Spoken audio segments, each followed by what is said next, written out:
Hello, welcome back to Coffee and Commiseration. This is your host, A. Steinzip here. Friends, there is not enough coffee in the world for me today. I am running on fumes, I gotta tell you. I almost didn't record anything today because I don't feel well. I'm exhausted. I'm in pain.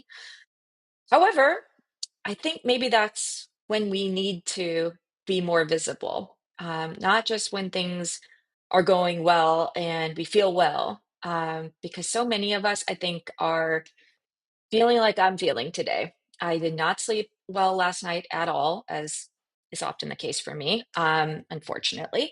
Um, I have this chronic nerve pain and these joint issues from the medication I take, and sometimes it really flares up and just becomes really, really painful. So it's one of those days, and last night was one of those nights. And I know a lot of people live with chronic pain and just have to slog through the day as best we can, right?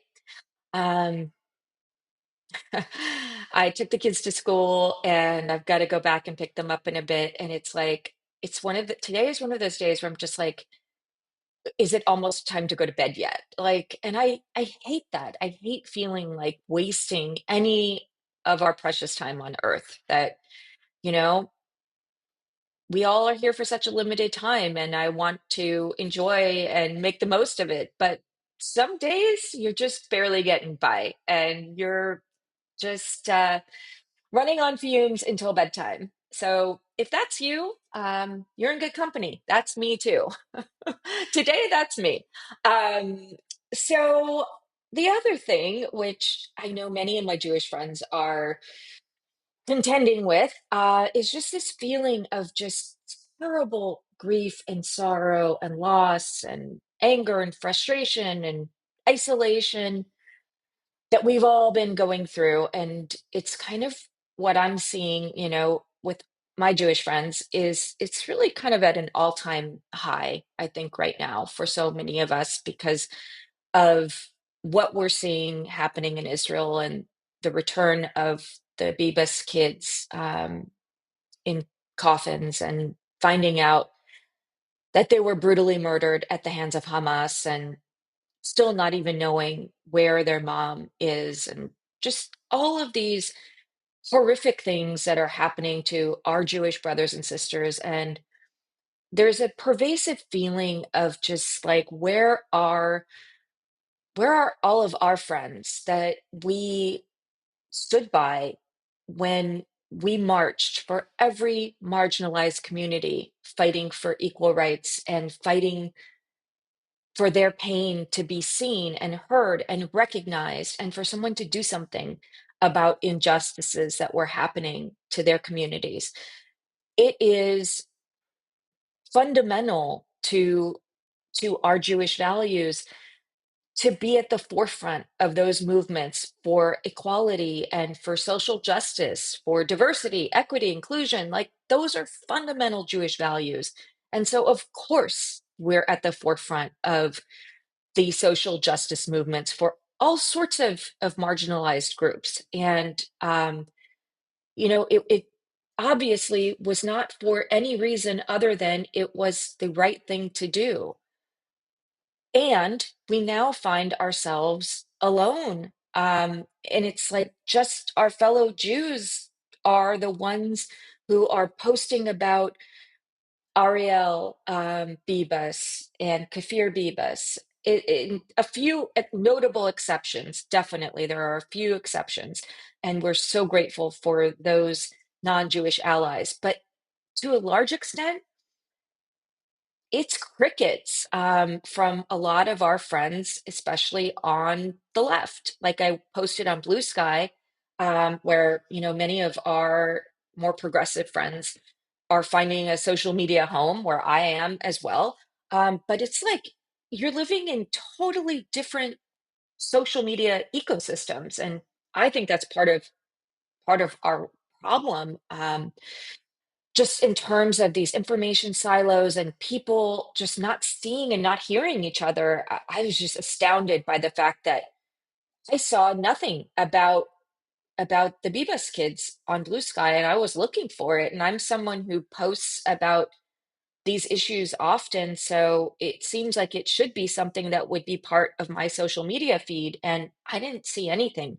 And when I posted about it, I got very little comments in return. So many of us are feeling isolated and disillusioned and politically homeless, and um, it's been a long slog, since 10/7, and continues to be. And so on this day when I'm feeling like I'm running on fumes, I know so many of my fellow Jews are feeling that way as well. So I wanted to recognize you and send love to you, and for our friends who have been by our sides, who are by our sides, and voice support for us. Thank you so much. Thank you. And even if you feel like you don't know anything about the conflict in Israel, and you've been quiet for that reason, understood. I get that, and it's never too late to express um, just empathy for another person's suffering. So your Jewish friends are struggling right now. I can tell you that much. So if you have the opportunity to just express um, concern and care and love for them, I know it will be really appreciated. I thought I would leave you with a funny story because we just need to laugh during these hard times. Um, and I always love to talk about Molly and share her with everyone, because that is what brings some comfort to me, as I don't have Molly here and I can't make more memories with her. Sharing the memories of her that I have with other people is the next best thing. So I thought I'd leave you with the funny Molly story on this Friday. So here's the backdrop. Okay. So Molly and Nate were like 7 and 9 years old. And they had a friend at Marquez Elementary School named Rachel, who was one of Nate's classmates. So Rachel is 2 years younger than Molly, but Molly always played with Nate's friends. They were less than 2 years apart, even. So um, it was like, they would do lemonade stands, and the three of them would all play together. So Rachel's mother is a judge, and a few months before the incident that I'm about to tell you about, she had hosted Nate's class on a field trip. So we went down to the court. We saw her chambers, we saw her desk and her gavel, and we got to see an area where, like a holding cell, where people who are coming in for criminal proceedings would await their hearing. And the kids were, really impacted by that. Like, oh my gosh, if you're accused of committing a crime, you have to come in here, you have to sit in this little cell and wait and come and answer to the judge and explain why it is you're accused of being there and what your defense is. So, I think Nate was minding his P's and Q's for sure. And my kids are in general really good kids, and we're strict parents, we don't let them get away with stuff. So um Molly, however, did not have the benefit of having gone to the courthouse and seen the chambers and all of that Nate had. So when they went on this outing, it was supposed to be at a bowling alley, but the bowling alley turned out to be closed. So they came back much earlier than I was anticipating them. So all of a sudden, I hear them at the door, and I open the door, and there is Judge Elaine and her daughter Rachel and my two kids. And I can see right away something has gone down. Because Nate is about to tattle on Molly. He's gearing up, ready to tell me something. And the judge just sort of, interjects and says, there was an incident that I have to let you know about. I don't know exactly what happened. I didn't see it, but Nate did accuse Molly of stealing something in Starbucks. And I could just tell by the looks on my kids' faces that this was true. She had stolen something, and I was mortified, mortified. So I was like, oh my gosh, okay, thank you so very much. I'll get to the bottom of this, and have a lovely afternoon. And I didn't even know them well at this point. I was so embarrassed. And so I get the kids in the house, and, immediately Nate starts telling me what happened. And he says that Molly stole a Rice Krispies treat out of the bin in Starbucks. And she went to the bathroom and she ate it. And Molly could be very stubborn. Sometimes if she did something wrong, she would not confess the truth for hours. Her dad and I are both lawyers. We would have to sit that child down and take her deposition to get the truth out of her sometimes. She could be very, very stubborn and would not easily confess. However, in this instance, she knew there was no point in trying to hide it. So she immediately fessed up and she said, "Yes, Mom, I did. I took a Rice Krispies treat. I couldn't control my impulse. I wanted it so much. I just took it and I went into the bathroom and I ate it. I'm so sorry. I shouldn't have done it, but I did. And I just couldn't help myself. I couldn't control myself. So I said, okay, all right.